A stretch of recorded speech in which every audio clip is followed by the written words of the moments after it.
Here we go, we're live now. We are live. Hi everyone, it's Ollie here from Vanlife Conversions, and this is the first time we've gone live on YouTube, so bear with us.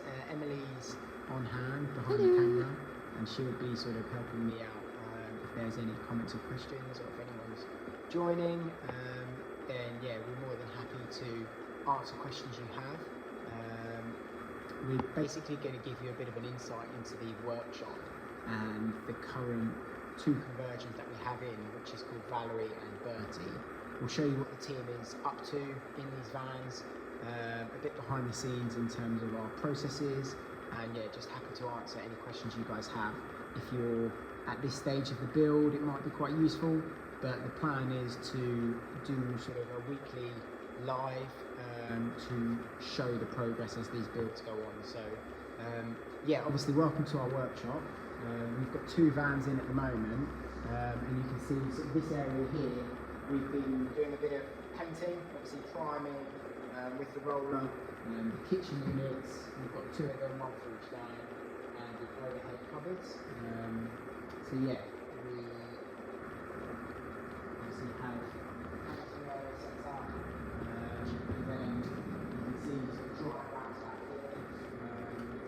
Yeah, just having a look at this is sort of one of our overhead cupboards that is going to be going into our Bertie conversion, and the team has obviously constructed this using our sort of build plans that I sketch up and print off for them. We do have a video on our YouTube channel which is quite an old like how-to video about building an overhead cupboard, and we do plan to sort of update that with a more sort of recent version, because we have sort of changed the materials and some of the methods that we use. Fundamentally, it's really quite similar to the original video, just because if something is working well, then it doesn't need to be reinvented, just sort of small tweaks happening here and there. So now these are sort of going into top coat. We will sort of get them installed into the van, and then obviously we can continue with the rest of the fit out. So Em, if you just want to sort of have a little look inside the van here, this is a different layout to our standard models. So this is a custom layout where the shower cubicle is in the middle of the van. The customer wanted to have a fixed in toilet, so we've had to go a bit wider with the shower cubicle, and you can see obviously this is kind of midway through the build stage of the shower unit. We're using lightweight poplar plywood for the walls, so this is 18mm thick, and then we've got the Rico surfaces, metro style wall panels, which are really popular in the white grout. Gives the effect of a fully tiled kitchen unit, shower cubicle, without the weight of real tiles. That's just propped into position to allow the adhesive to go off, and there's quite a bit of adhesive that we put onto these panels to obviously prevent them from sort of walking and coming away from the wall. But they're 100% waterproof, so we found them to be a really good product for shower cubicles in our van conversions.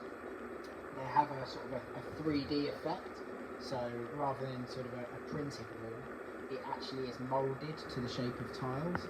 And one thing that Rico Surfaces mention when they're giving you sort of advice in installing this is to have quite a thick bead of adhesive and have that run along the middle of the tile line, so that when that adhesive sets, you can't press the tile in. It's solid and gives that sort of 3D effect. So yeah, really happy with that. We're also going to be fitting a custom shower tray into both of these conversions. They've just been sprayed with a Raptor paint, so we can have a little look at them in a minute. But yeah, really happy with the stainless shower trays, really durable, and yeah, really like them as a product. Give a good finish. They're going to have a box seat here, located here behind the driver and the passenger seat. And the two front seats are going to swivel, and a dining table is going to sort of divide the two areas, so that obviously someone can sit in the driver's seat and eat dinner, and someone can sit in the box seat here. There'll be a raised platform, obviously because the Citroen Relay has a sort of a step leading into the cab. So we'll build that raised platform and have sort of a dining seat there with the Truma combi boiler located underneath. We've used the Truma boiler in every build that we've done. We've been really happy with it as a product. This is the diesel variant, so the Truma D4E, which is an upgrade option. This customer is having a gasless fan, so there's no LPG, which is becoming more and more popular with the requests that we're getting in. The LPG version is sort of our standard boiler, but when someone wants to go gasless, we have to revert to sort of upgrade it to a diesel, which is good because essentially we can tap into the vehicle's fuel tank, and then we're not relying on electric to sort of run your heating or your hot water. Your electric will solely be used for the induction cooking, and if you've got a microwave or an air fryer and those bits as well. So yeah, both these vans are going to be gasless. They're both going to have the diesel boiler to do their hot water and their heating, which is run off the thermostat. We're also, for the first time, going to be installing an EcoFlow system in this van. So you can see the touch display up here. This is something that the customer has sort of specified that they would need or want. Our standard gasless package utilises the Victron sort of system with the Multi-Plus, and we've been working with Tiny Builds Electric to sort of design a system for our customers to have a gasless package. This customer wanted the EcoFlow, so it's the first time we're using it, and so far it looks really good, really well built. It's a bit more plug and play, whereas the Victron components are a bit more modular, give you a bit more flexibility. But hopefully this touch display will offer a lot of functionality. You can sort of operate switches from the touch display, and it should be quite good. So that's the control panel area up there, with the Truma boiler control panel where you can set your thermostat obviously. This taped area on the floor here is where the kitchen unit's going to go. So they're going to have a single induction hob and an undermounted sink. And obviously it's overhanging the sliding door slightly, so there'll be a socket on the outside of that wall, because their air fryer is a Ninja smoker. It's like a barbecue style air fryer, and they're going to want to be able to plug that in outside the van. So yeah, it's first time sort of with this type of air fryer, but it should be really good. Once we finish the van, we can show you that. Next to the kitchen unit, there's a fridge unit, and the fridge is going to be at high level again, which is the first time we've done that. The customer didn't really want to have to bend down to access the fridge, so it's a narrow fridge at high level, which is quite cool. And then we've got the standard sort of double bed at the back, 135 by 190. And with the recesses and the Citroen relay, we can pretty much fit that, which is really good. Selling point of this base vehicle. The VW Crafter, obviously with the side pods, can reach that length, but obviously in the Citroen relays and Ducatos and Boxers, you don't have to have those side pods, which is a plus really. So yeah, let's just have a look around the workshop a bit, and we can go and have a little look inside Valerie. If anyone's got any questions, you feel free to drop them below and we'll answer them as well. Yeah, is anyone online? Yeah, of course. Yeah, I didn't know. I obviously can't see if people are on or not, so if you can give me a bit of insight. So yeah, this is Valerie. It's our standard Kunu. I say standard. Every time we do a Kunu, there's some slight upgrades that we put into it. So one of the things that we've changed with this conversion is the coving. So you can see we've actually utilised some bendy plywood to create more traditional looking coving. This is kind of falling off the back of the last van we did, which was a VW Crafter camper van. We were able to put in some actual lightweight coving because the wall to the ceiling was pretty much a 90-degree angle, whereas on a Citroen relay there's almost like a 45-degree angle that cuts between the wall and the ceiling. So previously we just had coving that was sort of a straight piece of 6mm plywood.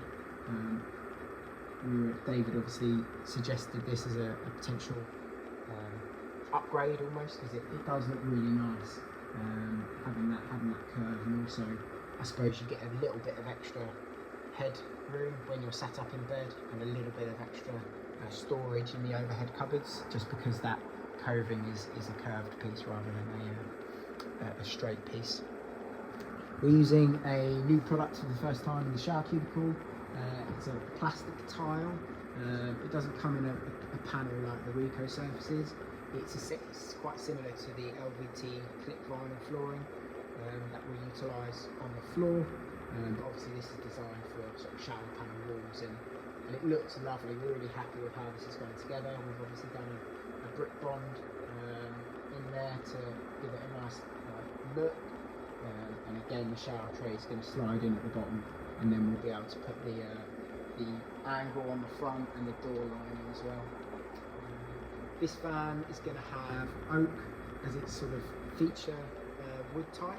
You can see we've got a little trim piece here just to whet the appetite for the oak, but this is going to be slatted on the ceiling as well, which is becoming more and more popular. I think Priscilla was the first fan that we utilised the oak slats on the roof, and yeah, it should look really nice. Standard Kunu with the kitchen on the offside of the van. They're going to obviously not have an oven in the LPG sense. They're going to have a twin induction hob, and they've got a Ninja dual zone air fryer as well. So you're going to have obviously multiple options for cooking with electric. And again, there's the Truma diesel boiler, like in the other conversion, which will be giving it heating and hot water. Got a couple of questions. Yeah, One sure. about current availability. Sure. So I think we've got a build slot available October 24. We've got one slot then, and then I think it's January 25. Is it? One slot in January. April 25. April 25. So yeah, there's one slot in available for next year. And then, do we have any plans to do electric vans? We've had a couple of requests, and we've done a little bit of looking into it. We were on the Quirky Campers webinar about electric camper vans, and there was a few people on there who had converted electric vans. Primarily the people that had done it was quite sort of minimal conversions, although they have done it on the Ducatos. I think the limit with electric vans at the moment is the available payload, because of the weight of the traction batteries that sit to power the vehicle. I think the available payload wouldn't allow a conversion using our current methods and materials to actually sit below that 3.5 tonne threshold. There's been a few rumours or rumblings about sort of the weight limits changing as electrical vehicles and vans specifically become more and more popular, whether it will go from 3.5 tonne licence to 4.2 tonne licence, I don't know. That would be ideal, because then obviously we could do similar methods to what we do. Otherwise, yeah, we'd have to look at sort of lighter weight options utilising aluminium extrusion and things like that to build the cabinetry. But we're currently using poplar plywood, which is the lightest option that we found in terms of sheet material. Yeah, no current electric vans are in the pipeline currently. Cool. So yeah, what we've also done for the first time is we've designed an electrical unit. So if you just want to step in. So yeah, like I mentioned, this is the gasless package with a full Victron setup. So you've got the 3 kVA multi plus on the side here, and then down here is where the 460 amp hour Roma battery is going to sit, and then obviously you've got 2 alternator chargers, DC-DC, a solar charge controller with a big solar panel on the roof of this van. So standard size for us is 360, but because it's gasless, we've upped that to 540. And then you've got obviously your consumer units for 12 volt and 230 volt. And the idea being is that all the chargers and the distribution boards can be pre-wired on a bench with set cable lengths, which is nice and tidy. It allows for a cleaner install, because essentially everything's in its set place and easily accessible. And now the idea is once obviously the garage floor has been put down and the garage wall, we can essentially lift this unit above the wheel arch, strap it down, strap the battery down, and then pull all the cables that we've run in our first fix electrics, pull all the cables through the 230 consumer unit and the 12-volt fuse boards, and then we can essentially just terminate those circuits in the van, and that essentially connects the electric unit to the cable runs that we did in our first fix. So yeah, this is a new design that I sketched up last week. We are planning to put some digital products on our website, so if you'd be interested in that, you can have a little look at the folders that the guys use to build all the units in the cabinetry. But yeah, we do plan to sort of release this build plan as a product on our website, so you can sort of download it and build this yourself in quite a bit of detail as well. Yeah, I'll come and have a look at the folders that the team use.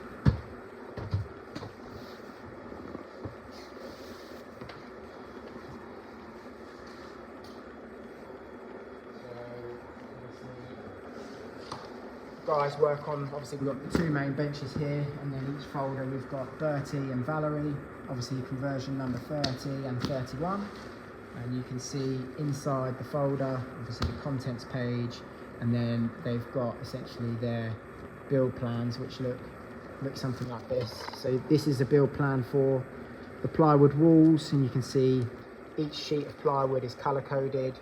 You've got sort of dimensions listed on there, and each job has essentially a table, which is a cut list labelled up with each of the materials, the dimensions, and then a bit of information, a bit of like notes essentially for that particular piece of material.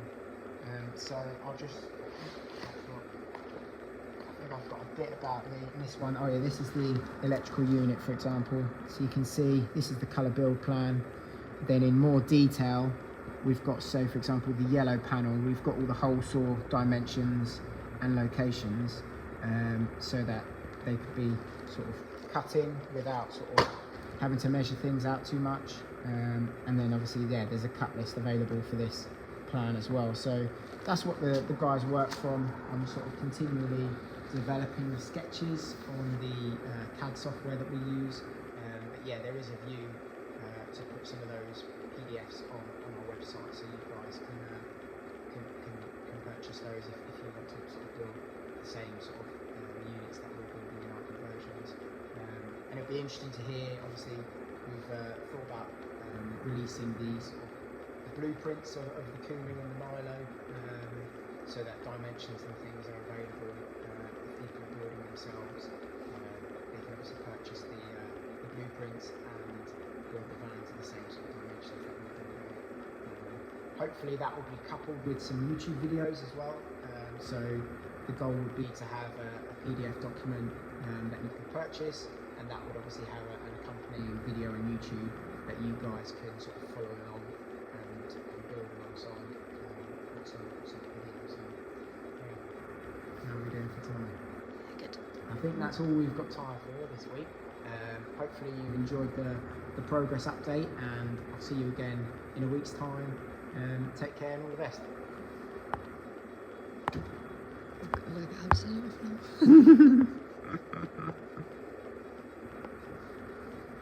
How do we turn it off?